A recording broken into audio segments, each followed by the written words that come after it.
Selamat datang di X Undercover. Channel ini merupakan perbincangan antara Dr. Jaya dan Pak Franky yang bertujuan untuk edukasi serta menceritakan pengalaman Dr. Jaya sebagai ahli forensik dan patologi. Sekedar informasi terkait jadwal tayang X Undercover yang akan tayang setiap hari Senin, Rabu, dan Jumat. Maka dari itu, untuk mendukung channel ini agar selalu memberikan tayangan yang informatif dan edukatif, kalian bisa dukung kami dengan cara like, comment, subscribe, dan share. Dan selamat menonton! Dia nggak ngaku bahwa ini anaknya, gitu. Dok, sebelum kita mulai ngobrol nih dok, di tim kita nih ada yang dia bilang sekolah bahasa Prancis dok, tapi kita mesti tes dulu nih dok. Bukan bahasa Prancisnya, justru bahasa Indonesianya kita tes. Catherine ya? Iya Pak. Catherine bahasa Indonesia masih bisa kan? Bisa dong. Oke, bedanya aku dan saya apa Catherine? Kalau saya lebih ke formal, kalau aku mungkin ke sesama teman. Salah. Gitu. Kalau aku tuh baik, halus, yang baik-baik tuh aku. Gitu. Kalau saya? Nah, kamu tuh jahat. Ya, kasar. Yang jelek-jelek tuh kamu aja. Ya, itu nggak bisa deh bahasa Indonesia. Oke. Nah, sekarang gantian Dokter Jaya nih. Jadi kan Dokter Jaya kan punya nama tuh tiga kata nih dok ya? Ya. Jaya Suryaatmaja. Disingkatnya? DSA. Wih, DSA. Keren deh. Keren. Nah, kalau DNA jadi apa dok? Hah? DNA. Deoksiribonucleic acid. Saya pikir tadinya Jaya Nuryaatmaja. Nggak bisa disingkat gitu dok ya? Ganti aja dok, itu deoksiribonucleic acid jadi Jaya Nuryaatmaja. Karena tinggal ganti doang. Nah, sehubungan dengan keahlian Dokter Jaya nih, masalah DNA ini. Sekarang ahli DNA di Indonesia udah banyak loh. Sebenarnya sih kalau ahli DNA tuh banyak, Franky. Banyak sekali, bukan banyak. Di Indonesia? Di Indonesia banyak. Cuman DNA itu sama seperti gini. Kalau kamu tanya, koki banyak nggak? Koki banyak. Tapi koki itu ada macam-macam koki. Ada koki masakan Jepang, ada koki masakan Jawa, ada koki masakan Padang. Nah itu nggak bisa saling ditukar-tukar. Nah DNA juga sama. Jadi sama-sama koki. Bekerjanya sama-sama dengan dapur. Dapur itu ada cobek, ada pisau, ada talenan, ada kompor, ada minyak, sayur. Semuanya sama. Tapi yang dimasak beda, bahan-bahannya beda, keahliannya juga beda. Nah, bingung kan? Bingung sih enggak, cuman saya lagi mikirin aja nih dok. Ya. Kalau bingung mas saya udah pegangan dari tadi dok. Ini kan saya nggak pegangan. Enggak, tapi maksudnya begini loh Franky. DNA itu adalah satu kata umum. Ahli DNA itu ada macam-macam. Nah, misalnya di FKUI nih. FKUI ya tempat saya kerja ya. Ada ahli DNA cacing. Dia pintar mendeteksi cacing. Oh, ini cacing filaria. Oh. Ini cacing ini. Ada yang ahli DNA virus. Ya, ini virus. Beda-beda. Itu DNA. Ada juga yang ahli DNA untuk penyakit keturunan. Oh, ini karena penyakit ini itu DNA juga. Itu yang ahli DNA cacing ada duitnya nggak dok? Ada lah. Banyak duitnya. Loh, periksanya. Ya kan si cacing nggak bisa ditagih dok. Dikasih kwitansi sama si cacingnya diemin aja. Enggak, jadi DNA itu banyak Franky. Nah, di antara DNA itu sebenarnya DNA itu diawali itu tahun 54 ada. Itu kan mempelajari asam berarti dok ya? Iya, asam nukleik. Iya. Nah, jadi belajar dari tahun 54 penemunya. 54 itu penemunya pertama kali menemukan DNA itu ada dua mahasiswa kedokteran namanya Watson and Crick. Dua orang mahasiswa itu dia ngitung. Akhirnya dia bilang DNA bentuknya adalah seperti dua tali yang dipelintir jadi kayak tambang begitu. Itu dia ngomong begitu, tapi dia belum bisa membuktikan. Setelah berapa puluh tahun kemudian terbukti yang dia omongin benar gitu loh. Berarti sekarang toko obat Watson dia punya kali dok ya? Mungkin si Cricknya ditinggal. Tapi maksudnya gitu loh. Jadi, nah di antara gitu termasuk salah satu yang paling muda usianya itu adalah DNA forensik. Karena DNA forensik itu baru dikenal tahun 85, Franky. Dari 54 ke 85 kan selisih 31 tahun tuh dok. Iya. Jadi 85 itu ada berkembang terus selama 31 tahun itu. Nah, di tahun 70-an Nah, ada satu kelompok di Amerika namanya kelompok Cetus. Kelompok peneliti nih. Dia namanya penelitian Cetus, kelompok peneliti Cetus. Dia menemukan bahwa namanya DNA itu kan di dalam tubuh manusia, di dalam tubuh makhluk hidup, dia berbiak. DNA itu bisa berbiak lagi. DNA berkembang biak. Iya, karena kenapa? Dari satu sel kan jadi 2 sel. Kan berarti DNA-nya 2 kali lipat dong. Nah, itu tubuh itu bisa membuat DNA sendiri di dalam badan sendiri. 2 jadi 4, begitu jadi 4 kan dia berkembang 2 kali lipat lagi 2 kali. Jadi selalu mengganda 2 kali DNA. Jadi si DNA itu selalu ada di bagian badan kita. Di setiap sel. Setiap sel ada. Begitu sel berbelah jadi 2, berarti DNA-nya jadi 2 kali lipat. Ikut. Nah, yang memperbanyak DNA itu ada enzim yang bisa menggandakan DNA di dalam sel. Namanya DNA polimerase. Polimer, tahu polimer ya? Tahu. Kalau satu isomer kan? Tapi dokter sebutin dah polimer apaan? Nggak, isomer itu kan satu beda struktur. Kalau dia jadi banyak, jadi polimer. Nah, misalnya plastik itu adalah polimer misalnya. Ya. Nah, di dalam tubuh makhluk hidup itu juga begitu satu sel berkembang jadi 2, dia DNA-nya jadi 2 kali lipat. Nah, yang melibatkan itu namanya DNA polimerase. Itu ditemukan tahun 74. Enzimnya, dok ya. 72 74 lah sekitar tahun 70-an. Nah, dia itu ngelihat, oh seperti itu. Nah, dia bisa bikin tiruannya. Tiruannya dibikin di mesin. Jadi, yang di badan kita dia bisa kembang biak itu sama si kelompok saya itu bisa dibikin di lab. DNA dibanyakin di lab. Oh. Nah, itulah namanya dia menemukan mesin PCR. Polymerase chain reaction. Jadi itu sebenarnya ada tiruan dari apa yang Tuhan bikin di dalam tubuh sel, di dalam sel. Itu dibikin tiruannya di luar. Nah, tiruannya itu namanya mesin PCR. Itulah yang kita kenal selama ini waktu COVID kemarin. Yeah. Ada orang di swab, masukin ke mesin itu keluar, oh PCR-nya positif. Berarti diperbanyak ada DNA-nya. Karena DNA yang virusnya itu sedikit kan, diperbanyak di mesin itu, oh positif. Positif berarti ada DNA-nya setelah diperiksa gitu. Supaya yang lain pada ngerti nih dok, saya coba menjelaskan nih dok ya. Kalau saya salah, kan nggak apa-apa, namanya juga saya. Kalau dokternya nggak boleh salah. Nah, ini contoh COVID. COVID itu kan kita mau tahu orang itu ada COVID enggaknya. Ada virus apa enggak? Ada si virusnya enggaknya dari bagian hidung. kita yang hidung. Dicolok, terus itu dikembangbiakin sampai ketemu DNA yang cocok sama si DNA COVID-nya. Bukan. Jadi diambil kan mungkin pada waktu di hidung dioles cuma itu sedikit. Ada DNA virus. Kita nggak tahu, nggak bisa dideteksi karena terlalu sedikit. Yeah. Nah, dimasukin ke mesin. Nah, DNA di si virus itu diperbanyak sampai jutaan kali. Terus diperiksa, oh udah ada nih kelihatan. Tadinya nggak kelihatan jadi kelihatan. Ya, jadi karena diperbanyak itu tadi muncul tuh yang persamaannya sama si virus tadi. Nah, mesin itu menggandakan DNA 2 jadi 4 jadi 8 16. Nah, itu namanya 2 pangkat N. Itu urusan matematik tuh. Iya, 2 pangkat N. Jadi kalau sekali siklus jadi 2 kali lipat. Kalau 2 siklus 2 pangkat 2 4 kali lipat. Nah, dia itu di mesin itu menggandakan sampai 20 N. 20 N berarti 2 pangkat 20 itu 1 juta kali, Franky. Itu gara-gara 2 pangkat N Abu Nawas menang sama raja, dok. Apa tuh? Ceritanya gini, Abu Nawas dikasih suatu teka-teki, dia mintanya apa?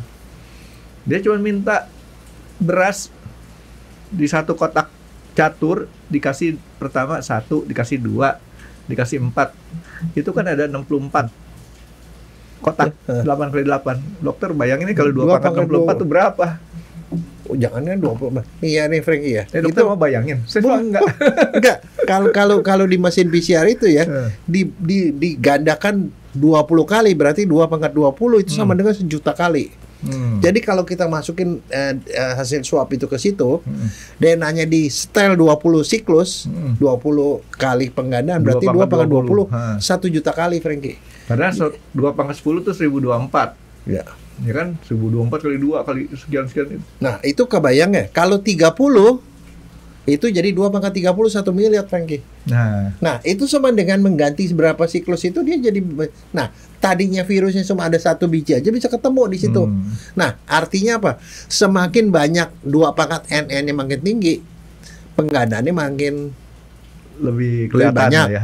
Tapi artinya virus sedikit aja bisa kelihatan kalau N-nya tinggi, betul nggak? Iya. Ya, Nah, itulah yang kita kenal dengan RT value, Fengki. Mungkin pernah ingat nggak waktu COVID? Dia bilang, wah dia PCR positif. RT-nya berapa? RT-nya 20, berarti dia di 20 kaliin, di amplifikasi 20 kali, 20, 2 pangkat 20, udah positif. Tapi kalau 2 berarti RT-nya 30, berarti 2 pangkat 30, berarti yang RT 30 itu virusnya lebih sedikit daripada yang 20. Karena di 30 kali baru positif. Jadi 1 miliar kali baru positif, berarti virusnya dikit, betul nggak? Iya, RT itu singkatan apa, Dok? Hah? RT, rukun tangga. Bukan. Ada singkatannya lah ya. Iya, RT value. RT value itu jadi artinya. Jadi biasanya kalau orang periksa COVID ya, kalau RT value 30 ke atas itu dia tidak menular karena virusnya cuma sedikit. Artinya kalau RT value-nya gede, walaupun ketemu juga, artinya di sini boleh dibilang Virusnya relatif dikit banget. aman. Iya, Iya aman. kan? Nah, makanya kalau orang bilang, "Oh, ini masih menular nih, kenapa RT-nya masih 16?" Jadi 16 kalau orang diobatin, RT value makin tinggi, Frankie. Begitu di atas 30 dia udah nggak nularin lagi. Jadi artinya kalau RT 2 aja udah kena, celaka ada tuh orang. Udah pasti positif. Betul, Dok ya? Iya. Nah, Oke. itu gitu. Nah, mesin PCR itu adalah mesin tiruan apa yang terjadi di dalam badan. Itu namanya mesin PCR. Nah, Mesin. itulah jadi mesin utama yang dipakai untuk pemeriksaan DNA, Frankie. Jadi si mesin ini satu aja gunanya. Nah, Tapi fungsinya satu. menggandakan DNA. Tapi dia punya aplikasinya banyak. Ya. Nah, artinya hampir semua kalau diomongin ahli DNA, tadi kamu ngomong ahli DNA, hampir semuanya pakai Mesinnya PCR. gede nggak, Dok? Enggak, yang di awal tuh gede, Hah? gedenya segede gini, kira-kira setengah meter kali Sama. setengah meter. Tapi sekarang tuh ada yang gedenya segede gini doang, Frankie, paling 20 kali 20 atau 10 kali 10. Nggak, Ada yang kecil. Saya mau yang gede aja, Dok. Hah, buat apa? Masukin duit 100 ribuan, Dok. Dia multiplikasi jadi banyak, Dok. Enggak, itu ada aktornya kan, Frankie, yang bisa di duit tuh ditutupin sama selimut tiba-tiba jadi banyak. Enggak, itu saya nggak percaya, Dok. Kalau pakai mesin PCR duit 100 ribuan jadi miliaran, nah itu nggak apa-apa. Harga miliaran Nah, mesin juga. itu ya mesin PCR itu ya, penggandaan DNA itu. Itu yang kemudian itu pada waktu pertama kali DNA itu dimasukin ke pengadilan, kan harus di pengadilan mesti terima dulu bahwa bukti itu belum dikenal tadinya. Oke. Nah, Jadi zaman dulu nih, Dok, ya Iya. ceritanya ya. Jadi pada tahun 87 Dari- 87 kan 85 ketemu. Nah, 85 ketemu. 87 itu udah pertama kali masuk pengadilan, Frankie, di Amerika. Jadi sudah mulai dipakai sebagai alat Bukti. Nah, Tapi waktu itu kan orang nggak ngerti apaan tuh. Dicerangin lah bahwa ini ada DNA, dimasukin ke mesin, diperbanyak sekian kali. Oh, langsung ditolak sama orang-orang hukum. Fotokopi nggak bisa dipakai sebagai bukti. Kan kalau bukti kan mestinya kalau ijazah asli dong, bukan fotokopian. iya. Enggak, kalau saya mah duit aja duit 100 ribuan. Iya, bukan fotokopinya kan. Kopi itu tidak bisa dipakai Iya. sebagai bukti. Oh, ini juga nggak bisa lah. Nah, tapi diterangkan lah, dipanggil lah semua ahli. Dia bilang, tapi ini fotokopinya beda. Kalau namanya pakai mesin PCR, pakai enzim DNA polimerase, kopinya sama persis, nggak mungkin salah. Tapi si enzimnya beli di mana, Dok? Nah, justru di situ yang anehnya. Tadinya di Kalau di dalam badan kan kita mesti pakai polimerase tadi si enzimnya. ada di kuman. Ada di kuman. Ada kuman dicari-cari. Nah, pada suatu waktu tahun 80-an itu ada satu air terjun di Amerika. Yang mana nih? Hah? Yang sebelah mana nih? Banyak soalnya, Dok. Air terjun itu di tempat air terjun itu suhunya panas sekali, Frankie. Panas sekali. Di situ ada satu kuman namanya Thermus aquaticus kumannya, virusnya. Ternyata dia menghasilkan enzim itu. Oh. Hebat kan? Kalau di badan kita ada, tapi ya di badan kita cuma bekerja di, Ya, di dikit suhu, lah ya. bukan di suhu rendah, Frankie. Suhu 37 kan. Itu di suhu tinggi aja dia masih ada. Nah, si kumannya itu, di virusnya itu sama dia dipaksa sama orang lab, dipaksa Diancam. ngasilin itu. Nah, enzim itu karena dia bisa pakai suhu tinggi, maka dia tuh Bisa. efektif dipakai. Nah, makanya dengan gabungan antara enzim itu dan mesin itu, kemudian sekarang kita bisa memperbanyak tuh dimanapun. Tapi itu enzimnya bisa diperjualbeliin nggak, Dok? Dia diperjualbelikan dan harganya mahal sekali, Frank. Mahal, Dok ya? Tak polimerase itu DNA polimerase yang ada di badan itu yang dari kuman itu, dari virus itu namanya Taq polymerase, Thermus aquaticus polymerase. Dibikin dari itu. Saya mesti ngitung dulu nih dok, balik modal apa enggak ya?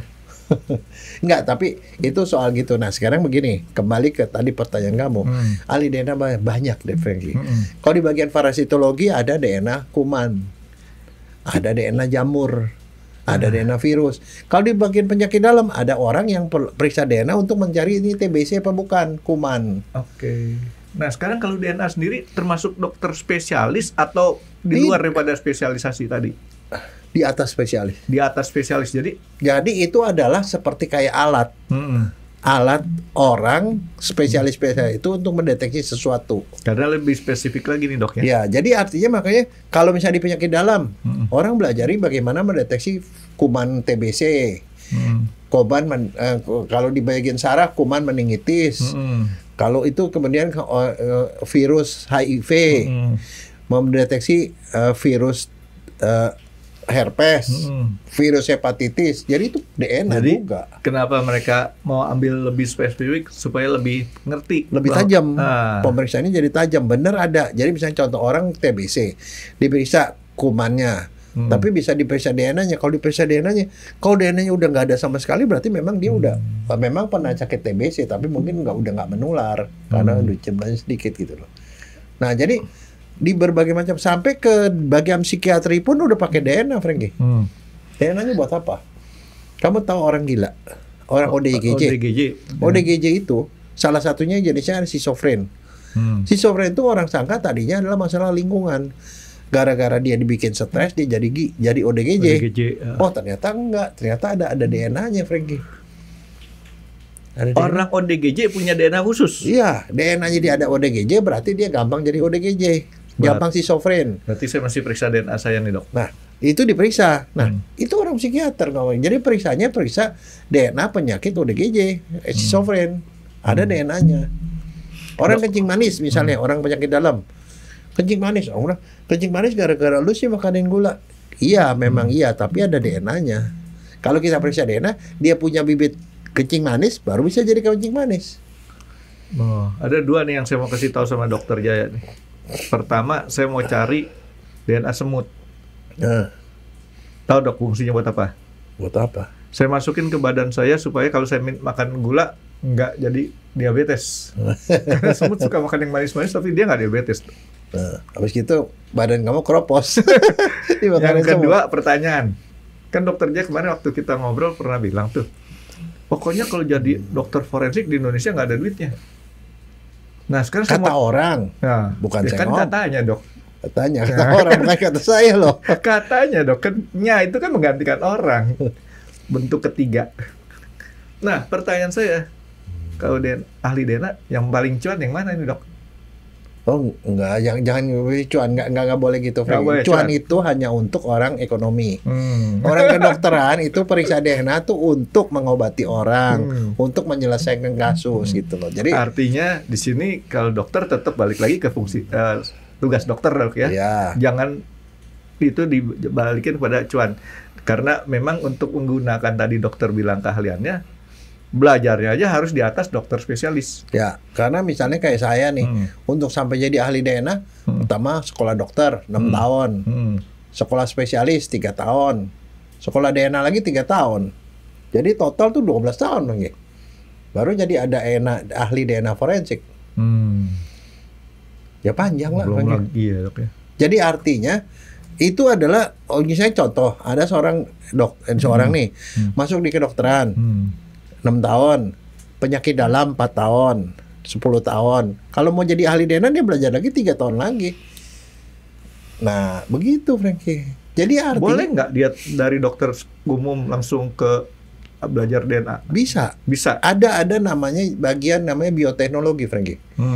Di Atma Jaya Fakultas Bioteknologi itu ada.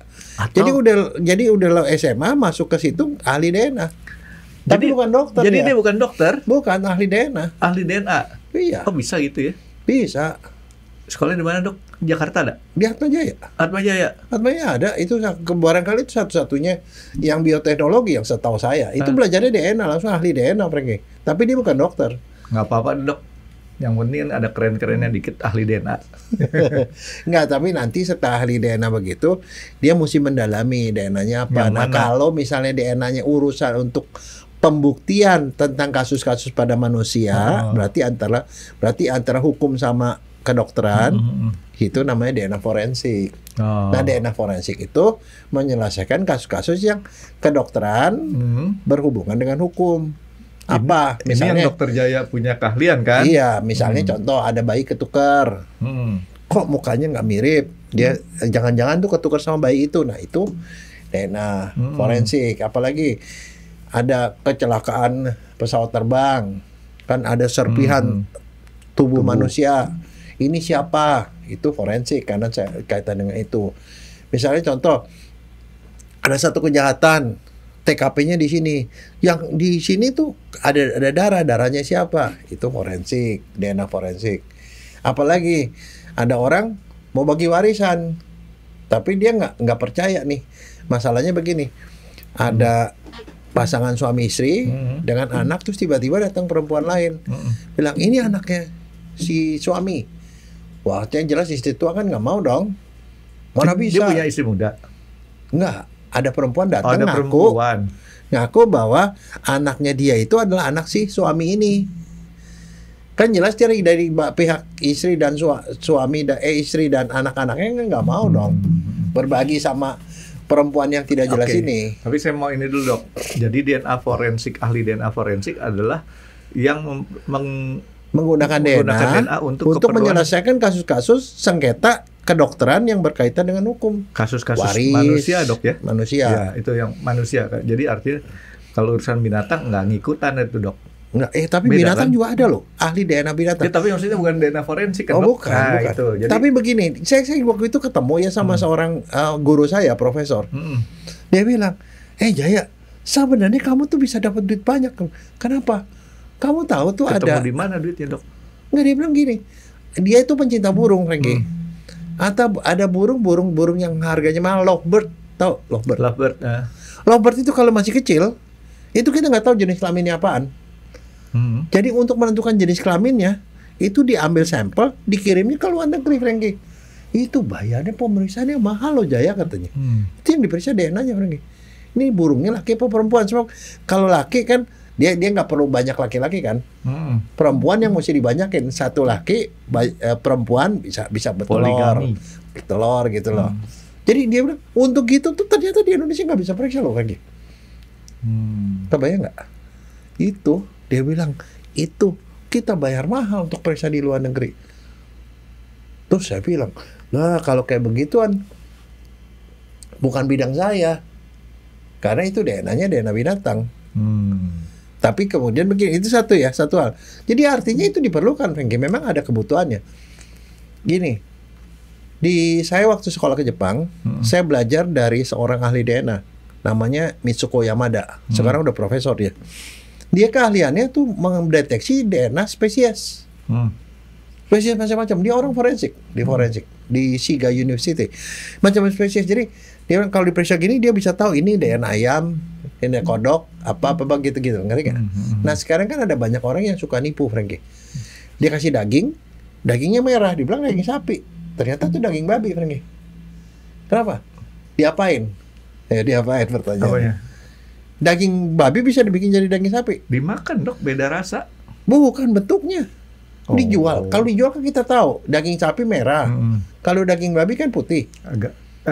Lebih putih. Babi piaraan benar putih, tapi kalau babi hutan, saya nggak pernah lihat yang di hutan. Saya bukan orang hutan. Makanya yang penting dimakan tuh. Dagingnya beda. Tapi harganya beda, Franky. Kalau daging sapi mahal, daging babi lebih murah. Nah, sama dia supaya babi ini kelihatan sebagai sapi, ya mungkin babi benar ya babi, atau babi hutan dianggap sebagai daging sapi kan harganya jadi naik. Sama dia dikasih nitrit, Franky. Merah. Dioksidasi jadi merah. Itu ditiru. Nah sekarang masalahnya bagaimana membedakan bahwa ini adalah daging sapi bukan daging babi gitu loh. Nah dia ahlinya di situ. Tapi nggak apa-apa, Dokter Jaya tetap di DNA forensik. Saya abis ini Nah, nanti tapi mau itu- daftar ke nah, Atma Jaya. Nanti dulu. Bukan begitu nih, saya ngomongin begitu karena gini. Saya bilang itu buat apa? Dia di forensik belajari untuk spesies. Dia bilang itu penting karena ada beberapa kadang-kadang kita dapetin sesuatu sampel, dia bilang diperiksa kok di DNA manusianya nggak keluar. Begitu diperiksa, oh ternyata yang namanya daging ini bukan daging manusia tapi daging sapi gitu loh. Ini daging. Nah, itu tapi di satu negara ya, Konoha itu bisa ada gunanya, Franky. Apa? Apa dok? Sekali waktu ada kejadian nih, orang naik mobil, nabrak sesuatu malam-malam terus dikabur aja. Tapi dia begitu pagi-pagi dia liatin ininya merah, sama dia dicuci kan, bempernya merah.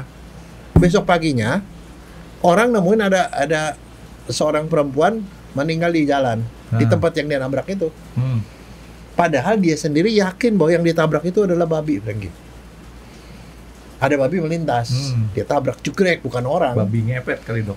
Nah, begitu diperiksa, yang di situ ternyata adalah DNA babi.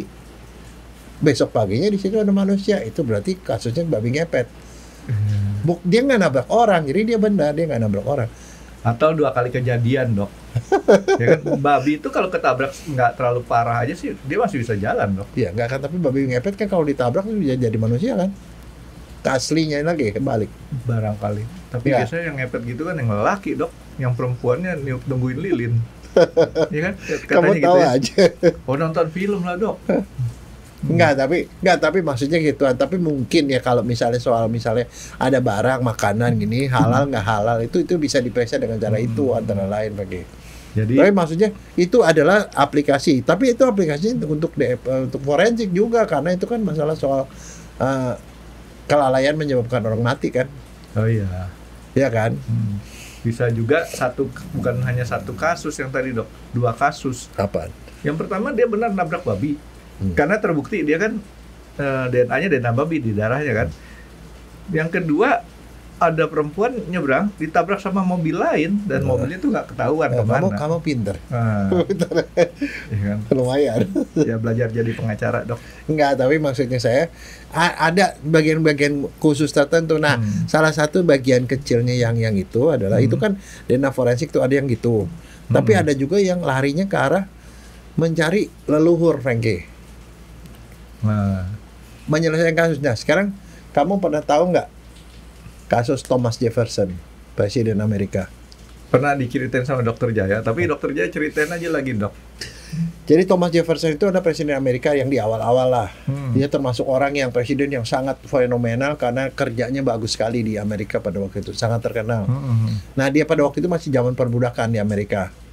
Dia punya salah satu budak. Masih legal budak. Nah, dia punya budak salah satu namanya Sally Heming, perempuan. Si Sally Heming ini punya anak. Cakep dok ya. Nggak tahu. Budak dia negro, Hitam dok. hitam. Nah, Ya hitam juga bisa cakep, Franky. bukan maksudnya. Hitam manis maksudnya. Kita, di negara Amerika biasanya kita nyebutnya nggak rebutan tadi, tapi sebutnya mereka adalah suku bangsa dengan kulit hitam. Afro Amerika. Nah, jadi dia punya anak laki. Nah, anak itu disayang banget sama si Thomas Jefferson, padahal dia cuma anak budak. Kalau dia sakit, dikasih pengobatan yang bagus, dia sekolahnya dikasih sekolah yang bagus, segala macam. Sehingga beredar rumor di kalangan netizen pada waktu itu bahwa itu adalah anaknya si Thomas Jefferson. Tapi di saat itu di kalangan situ udah mulai kebentuk opini nggak bahwa itu Oh, iya. cem-cemannya dia? Orang nggak tahu cem-ceman, tapi seorang ngelihat kenapa kok dia mengistimewakan si perempuan ini dan anak itu. Itu aja. Kali, Dok. Ya pokoknya ya whatever lah, tapi orang cuman isu doang, nggak ada yang berani ngomong, dan pada waktu itu tidak ada sisi pembuktian. Dan akhirnya karena itu sekali waktu si Sally Heming dilempar lah ke tempat jauh untuk menghindari isu-isu yang kagak-kagak, biasa kan seperti itu. Nah, 200 tahun kemudian, 200 tahun kemudian, Franky, tahun kira-kira sekitar tahun 1995, ketemu satu DNA yang DNA itu diturunkan dari bapak ke anak laki-lakinya 100%. Dari anak laki-laki diturunkan ke cucu laki-laki 100%. Namanya YSTR. YSTR. Y short tandem repeat. Nah, DNA itu DNA yang turun dari garis laki-laki. Nah, begitu ketemu tahun 95 orang bilang, itu dulu tuh kita sebenarnya bisa buktikan si Thomas Jefferson benar selingkuh nggak pada waktu itu. Pada waktu itu. Tapi Thomas Jefferson udah nggak ada kan, Dok? Loh, 200 tahun kemudian. Iya, artinya dia udah tenang lah, Dok. Iya. Tapi yang namanya ilmuwan kan selalu iseng. Nggak apa-apa, yang penting dia nggak ada resiko dituntut, Dok. Oh iya, enggak. Tapi akhirnya nih orang carilah Thomas Jefferson, kan udah jelas orang terkenal. Dia kan punya keluarga besar. Thomas Jefferson punya anak laki-laki punya anak laki-laki, terus dirunut ke bawah tuh ada sekian belas generasi ke bawah. Tapi ada garis laki-lakinya. Ya. Bisa ketahuan tuh keturunan laki-lakinya dari si Thomas Jefferson. Si Sally Heming dicari sama orang di kampung. Dicari. Ya benar-benar iseng tuh, Mah. Ya iya, memang betul. Namanya iseng, dia mau membuktikan benar kan dia selingkuh pada waktu 200 tahun yang lalu. Orang Amerika kan begitu, Frankie. Ilmuwan. Hobi, ya. Dicari si Sally Heming punya anak perempuan kan. Anak perempuannya ini anak laki-laki. Anak laki-laki punya anak laki. Cari ketemulah sekian belas generasi ke bawah anak laki-laki juga 2. Di sini 2. Diperiksa DNA-nya sama persis. Artinya abang adik dia. Bapaknya sama. Udah di atas. 200 tahun kemudian terbukti bahwa itu memang itu anaknya. Kebayang nggak? Itu DNA forensik, Frankie. Itu kan DNA-nya bukan kasus-kasus yang lalu-lalu, bisa lah. Jadi artinya muka sama beda rezeki tuh, Dok. Loh enggak, tapi bagus lah. Karena ternyata katanya si Conon ceritanya, si Sally Heming selalu ngomong sama anaknya, kamu itu anaknya Thomas Jefferson. Tapi anaknya nggak percaya. Ngomong, dan itu diomongin terus. Dan itu bisa dilacak sampai begitu, Frankie. Jadi artinya kalau orang laki-laki, kalau dia berhubungan dengan satu perempuan, suka nggak suka, ada DNA-nya si laki-laki itu turun ke bawah. Ada yang lewat jalur laki-laki, yang YSCR itu, ada yang pakai jalur laki perempuan dia turunin. Pokoknya namanya STR. Nempelin. Short tandem repeat. Jadi artinya, walaupun sudah bergenerasi, orang ini mungkin sudah meninggal, itu kalau dia itu apakah turunan dari seorang masih bisa ketahuan. Apalagi kalau orangnya masih hidup, Frankie. Kalau keturunannya perempuan, Dok, ada juga lagi. Ada cara lain lagi. Ada lagi DNA juga, namanya DNA mitokondria. Itu dari garis ibu. Misalnya contoh orang Padang nih. Orang Padang kan dari garis ibu. Ada satu perempuan bilang, wah ini kalau misalnya dia satu garis ibu, ya bisa dia dapat harta pusaka namanya. Harta pusaka dari nenek moyang itu orang Padang, orang Minangkabau turun ke perempuan. Nah, itu pakai mitokondrial DNA juga, itu DNA forensik juga, Frankie. Nah, itu biasanya kalau yang mitokondrial itu dipakai untuk tahu pergerakan manusia, bahwa orang manusia Indonesia berasal dari Yunan, Cina Selatan turun sini. Nah, itu pakai DNA mitokondrial, Frankie, perjalanan. Karena ini lebih banyak kemungkinannya, Dok, ya. Artinya kalau yang tadi yang YSTR tadi kan itu kan sempit. Iya. Yang ini yang mitokondria lebih lebar, jadi lebih gampang untuk kita ini ya. Cuma dan bedanya mitokondria itu diturunkan dari ibu ke semua anak, laki maupun perempuan. Nah, Dok, sekarang kan di Indonesia ataupun di luar negeri DNA forensik ini kan sangat banyak orang perlu, Dok, ya. Perlu, tapi ahlinya nggak begitu banyak, Frankie. Nah, dalam profesi dokter, Jaya, pasti juga banyak, Dok, orang yang punya harapan atau kemauan untuk dicek DNA-nya. Jangan-jangan gitu kan, Dok, ya. Itu kalau orang ngecek DNA deg-degan juga kali, Dok, ya. Enggak, kalau nggak ada kasus mah enggak, Frankie. Hah? Enggak. Yakin, Dok? Saya ada beberapa kali ya kasusnya orang cuman untuk kenapa? Dia orang penting. Cuman dia punya hobi, Frankie. Hobinya berhubungan dengan banyak perempuan. Hobinya? Loh, kok hobi sih, Dok?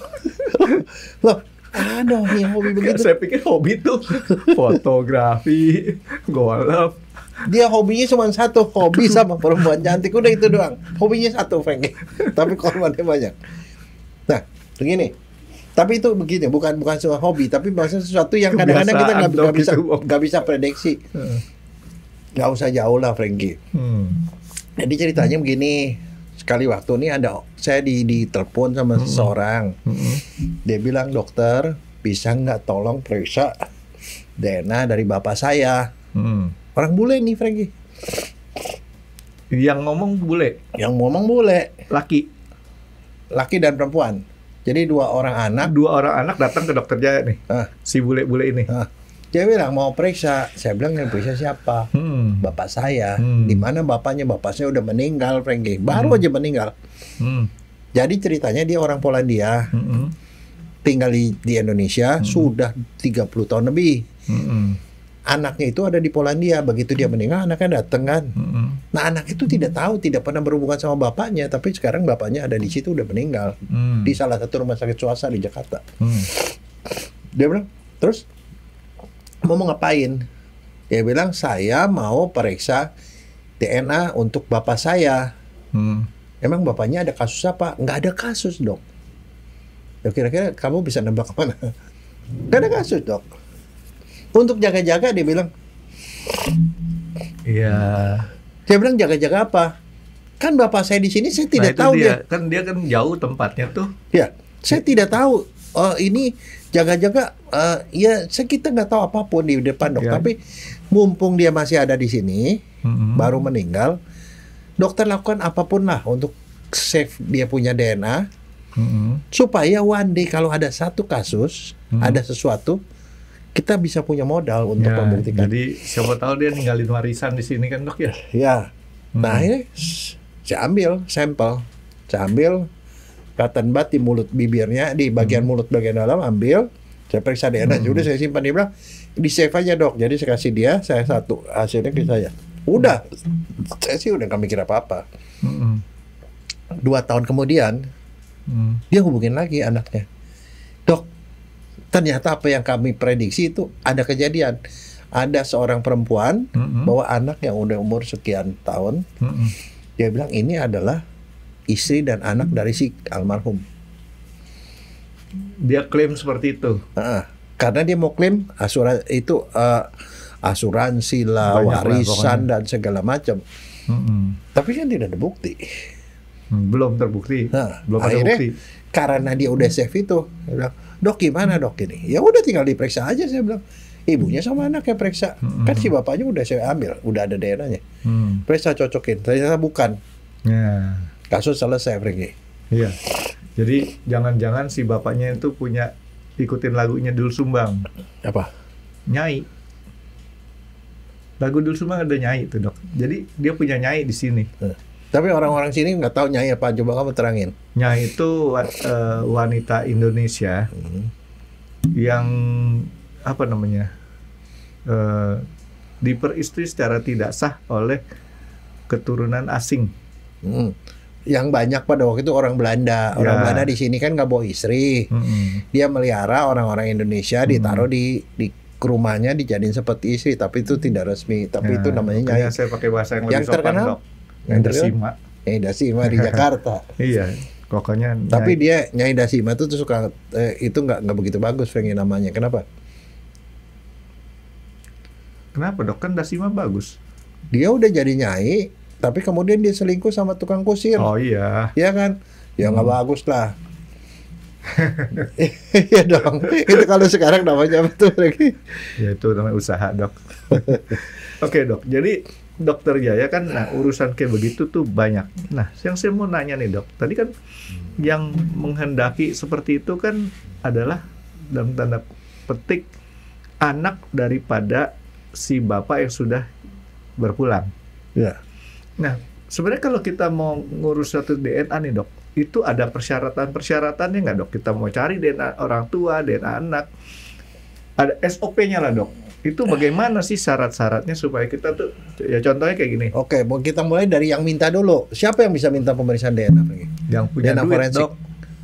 Enggak, kalau DNA forensik itu yang minta, itu bukan soal duit, nggak penting duit.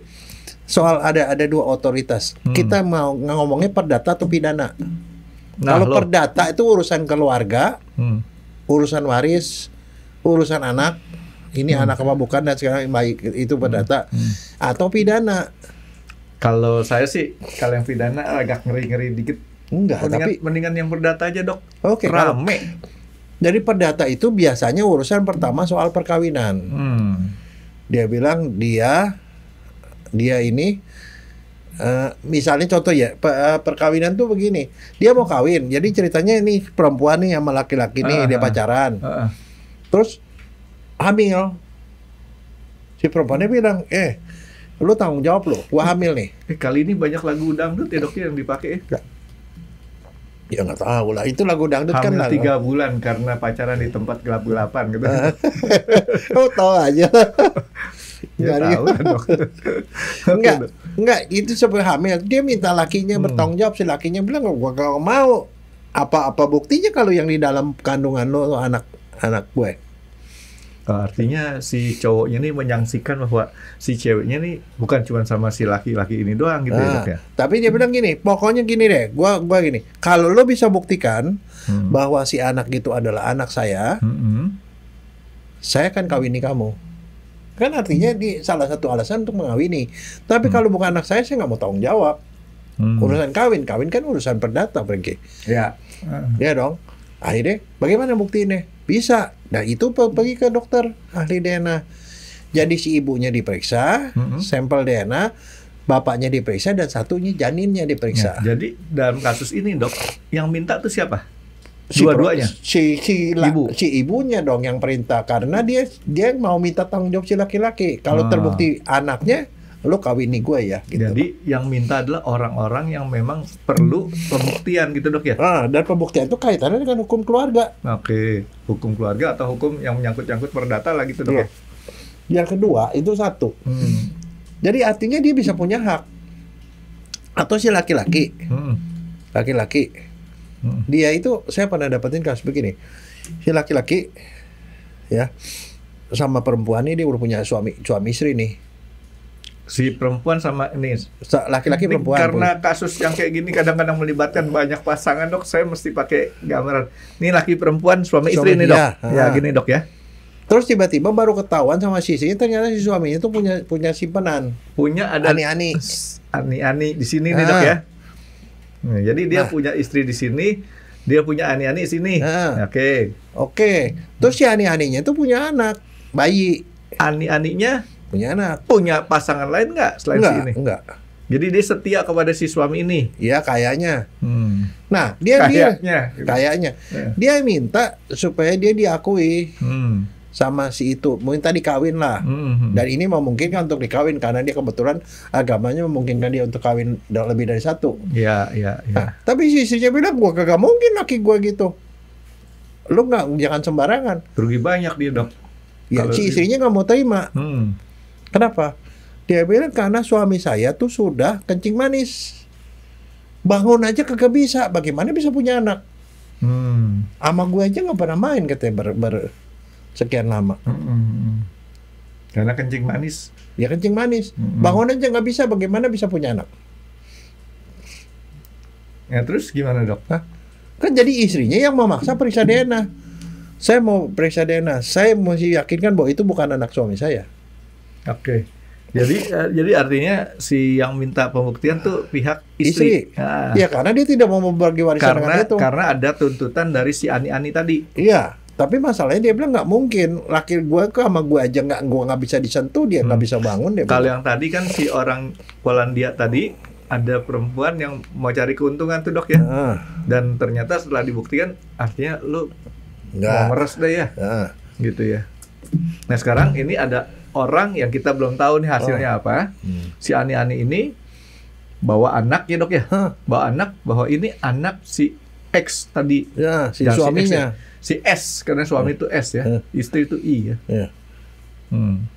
Si suaminya bilang, si ceweknya bilang mati-matian, gue cuma main sama dia doang sekali. Gue benar-benar gue nggak ini sama laki-laki lain. Jadi istrinya itu mencurigai itu si perempuan itu punya laki-laki lain. Nggak mungkin suaminya yang menghamili.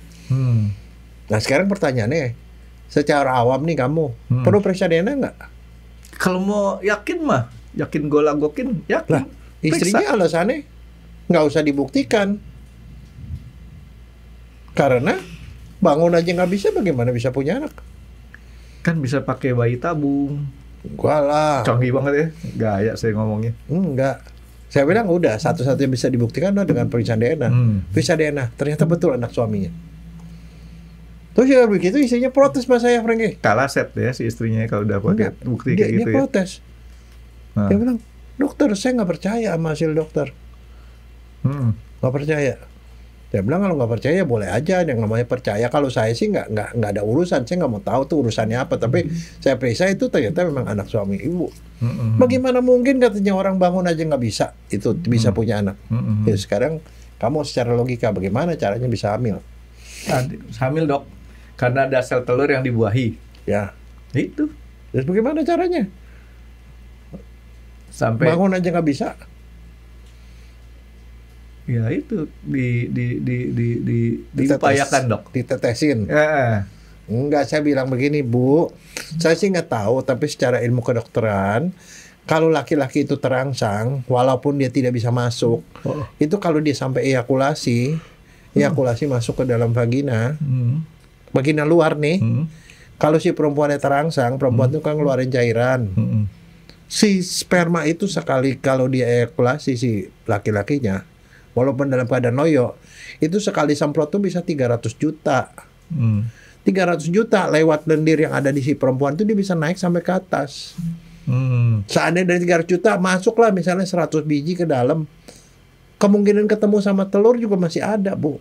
Jadi artinya seseorang yang misalnya dok, laki-laki mimpi basah nih dok, tidur, ada perempuan diolesin aja ke vaginanya dia. Bisa. Kalau perempuan yang dalam kondisi terangsang bisa. Artinya cuman kecuali satu, Franky. Lewat kolam renang nggak bisa. Terlalu gede soalnya. Terlalu gede ya. Jadi kalau misalnya kayak tadi dok, soalnya kondisinya jumlahnya banyak, Franky. Satu jumlahnya banyak, 300 juta. Vaginanya kalau si perempuannya juga terangsang kan bisa aja dia terangsang itu nggak pakai, ya pakai yang lain dan dia terangsang si perempuannya dia basah. Ini sperma bisa naik, bisa masuk. Jadi artinya kalau oles-oles aja juga bisa jadi, Franky. Nah, maksud saya itu dok, kalau diolesin aja tuh sperma hasil dia mimpi basah lah dok ya, kasarannya gitu dok ya kita. Bahasa Inggrisnya apa? Oles-oles. Cocol-cocol dok. Petting. Oh petting. Ini namanya petting, Franky. Tapi saya waktu tempo hari waktu saya ke apa namanya ada petting zoo. Petting zoo apa ya? Dulu saya ke Kota Bunga tuh ada tuh. Nah, petting zoo itu kebun binatang yang isinya binatang-binatang di rumahan. Oh, beda ya. Itu namanya petting, Franky. Jadi artinya kalau ini anak-anak remaja nih, kalau dia bilang, gua kagak main, gua nggak main, gua cuma oles-oles doang. Oles-oles juga bisa jadi. Tapi kalau lewat kolam renang kagak, pasti nyasar itu. Iya nyasar karena istilahnya adresnya nggak jelas. Tapi ada orang yang percaya loh, alamat palsu dok. Ada yang percaya bahwa orang bisa hamil gara-gara kolam renang. Ditanya sama dokter, kamu hamil di mana? Pasti di kolam renang. Itu bohong aja. Itu untuk supaya dia nggak merasa bersalah dok. Oh enggak, tapi ada orang yang berpendidikan tinggi juga ada yang percaya kayak gitu. Saya bilang nggak ada dalam ilmu kedokteran tuh. Oke dok, jadi artinya di sini yang berkepentingan ini si ibu ini dan sialnya nih dok ya dibuktikan benar.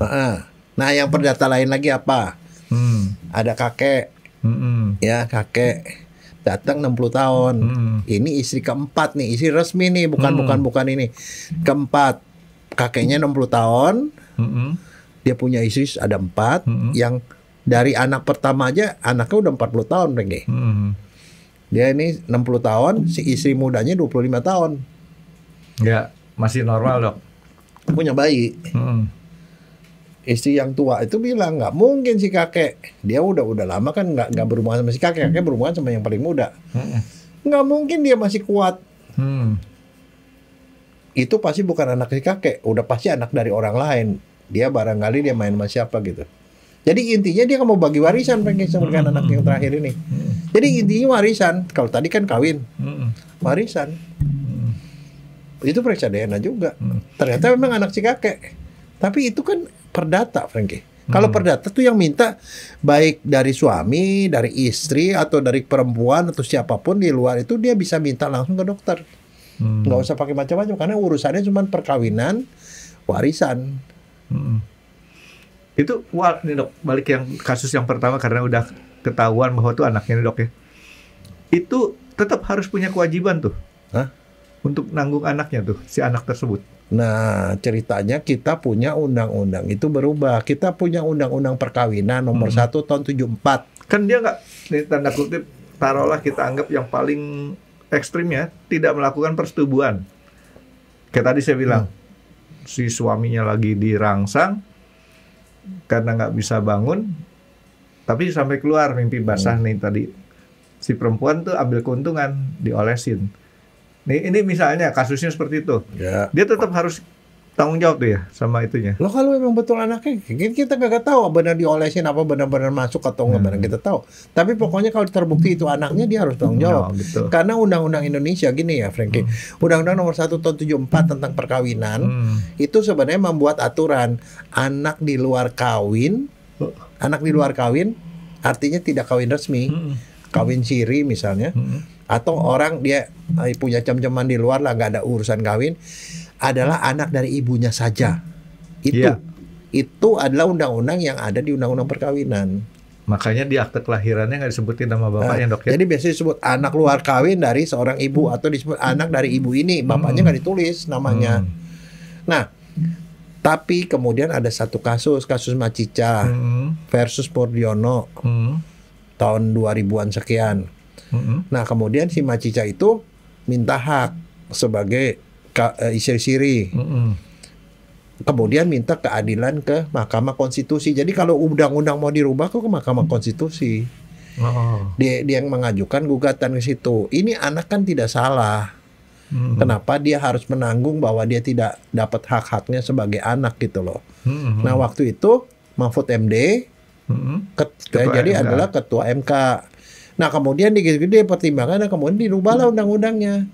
Pasal itu dirubah dengan tambahan anak di luar kawin adalah anak sah dari ibunya dan laki-laki sejauh bisa dibuktikan secara ilmiah. Ngomongnya seperti itu. Nah, secara ilmiah itu nggak ada yang lain. Interpretasinya ada ilmiahnya itu adalah DNA. Jadi sejak saat dirubahnya undang-undang itu, ditambahin direvisi undang-undang itu, maka yang sekarang berlaku adalah anak di luar kawin pun kalau pemeriksaan DNA membuktikan dia anaknya, maka dia harus bertanggung jawab sama seperti anak kandung. Jadi dia punya hak untuk anak tersebut, dia punya hak, tapi tidak punya kewajiban untuk nafkahin si ibu. Gitu itu dok. Soal anaknya enggak? Ya, artinya yang dipentingin kan, saya liatin kan nafasnya di sini adalah untuk supaya anak tersebut punya hak. Ya. Soal bahwa dia kemudian terjadi perkawinan resmi atau nggak resmi, itu urusan lain deh. Urusan lain. Tapi yang penting anaknya nggak terlantar. Ya, nah itu yang menjadi sebab. Makanya kemudian kalau sekarang tuh ada kasus seorang siapapun lah dia, ya laki-laki datang perempuan bilang ini anakmu, maka biasanya kalau kasus itu diselesaikan secara kekeluargaan tuh mereka bisa periksa DNA. Tapi kalau kasusnya kemudian melanjut ke polisi, dilapori polisi nih, dia nggak tanggung jawab nih begini kan dianggapnya, kalau apalagi kalau suaminya sudah beristri, kan itu termasuk kan hubungan yang dilarang oleh undang-undang. Ya pokoknya kalau kayak itu gitu. namanya zina, Frankie, overspel bahasa Belandanya. Ada pasalnya 284 KUHP. Nah karena overspel maka itu bisa diadukan ke polisi. Nah kalau polisi maka permintaan DNA bisa diminta dari polisi untuk dalam rangka pembuktian. Jadi polisi yang minta. Ya. Jadi yang pertama tadi adalah pihak yang berkepentingan untuk pembuktian. Kalau perdata, kalau yang pidana itu dari polisi. Tapi bisa juga kalau kasusnya sudah sampai di pengadilan mentok, dia nggak bisa membuktikan, pengadilan bikin penetapan. Jadi putusan selak namanya. Dan selak mengatakan bahwa untuk pembuktian kasus ini harus periksa DNA, maka pengadilan hakim memerintahkan dokter untuk melakukan pemeriksaan DNA. Jadi pemeriksaan DNA kalau pada kasus pidana itu diminta oleh polisi atau dari hakim. Tapi kenapa jadi masuk pidana dok ya? Loh, overspel. Ada pasal 284. 284 KUHP itu yang undang-undang lama ya, yang udah baru saya nggak tahu nomornya berapa. Itu mengatakan bahwa seorang laki-laki yang sudah beristri atau perempuan yang sudah bersuami berhubungan atau dua-duanya beristri dan bersuami berhubungan, ini namanya overspell. Itu tindak pidana, Frankie. Kalau dengan undang-undang sekarang itu hukumannya 1 tahun, Frankie. Ya. Oke, jadi artinya di sini untuk yang paling meyakinkan itu harus melalui tes DNA. Karena itu yang ilmiahnya gitu. Jadi saya ulang nih dok ya. Pertama, kalau perdata pihak yang berkepentingan untuk pembuktian. Artinya dia merasa bisa diuntungkan atau dirugikan. Ya kan dok ya. Kalau dia pengen supaya dia diuntungkan, dia minta tes DNA. Atau sebaliknya. Yang kedua, kalau ini ada kasus pidananya, maka polisi berhak. Misalnya perkosaan menyebabkan hamil, itu kan juga sama. Itu pidana, polisi yang minta atau hakim yang minta. Ketiga, hakim. Pengadilan dok ya. Di luar daripada 3 ini, misalnya contoh tetangganya dok, nggak bisa, nggak boleh. Enggak. Orang tua. Kalau anak di bawah umur, bisa. Oke, jadi artinya orang tua batasannya adalah kalau anak yang tadi itu adalah yang di bawah umur. Iya. Kalau sudah dewasa dalam arti dia sendiri di atas artinya di atas 21 nih dok ya, dewasa. Tapi begini, kalau yang harus dari yang bersangkutan itu kalau yang perdata. Kalau pidana penetapan dari penetapan hakim atau dari polisi itu nggak ada yang bisa nolak, Frank. Jadi pemintanya tuh harus itu, nggak bisa nolak. Walaupun siapapun, kalau polisi bilang periksa DNA, ya periksa DNA. Hakim periksa DNA, ya periksa DNA. Dan dokter yang diperintah juga harus melakukan pemeriksaan. Kalau penetapan dari penetapan pengadilan. Dokternya juga harus ditentukan siapanya dok. Di mereka akan nunjuk yang ahli DNA. Oke. Kalau polisi juga sama. Siapapun dia tunjuk. Tapi kalau yang perdata itu boleh minta ke siapapun. Oke. Jadi artinya ini perdata dalam artinya masih sifatnya mediasi lah dok ya. Kalau seperti itu dok ya. Ya urusannya soal uang lah kalau perdata mah. Ya inilah kadang-kadang dok ya. Kalau misalnya contoh ya, kalau pidana tuh itu satu bisa atas dasar perselingkuhan begitu, tapi bisa juga atas dasar pencemaran nama baik. Misalnya ada perempuan datang bilang ini anaknya saya bilang kurang ajar, gua gak kenal sama lo gitu, kok saya nggak menganggap itu pencemaran nama baik, saya lapor polisi. Itu juga bisa, itu kan pembuktian itu pidana, larinya pencemaran nama baik. Contoh seperti Michael Jackson dok. Michael Jackson tahu kan? Kan ada satu anak. Michael Jackson ada satu anak yang menurut si wanita tersebut ini anaknya dia. Ada lagunya dok. Tahu lagunya dok? Nggak. Bill Jane. Dia itu si Michael Jackson ada semacam cerita di lagu itu. Artinya dia nggak ngaku bahwa ini anaknya, gitu. Oke, nah itu dari segi peminta bisa yang bersangkutan, bisa dari aparat hukum kalau pidana. Nah sekarang masalahnya itu satu. Yang kedua, banyak orang yang suka nanya nih, Frankie, kalau kasusnya whatever lah kayak gituan, sebenarnya prosedur pemeriksaan itu pengambilan sampel, pemeriksaan segala macam, bagaimana sih yang sebenarnya? Karena banyak orang yang nggak tahu. Yang jelas satu, tadi kan pemintanya udah caranya. Oke. Yang ngambil sampel prinsipnya bisa siapapun, Frankie. Bisa siapapun asal dia dokter. Dokter dan ngerti caranya ngambil sampel. Ya dong.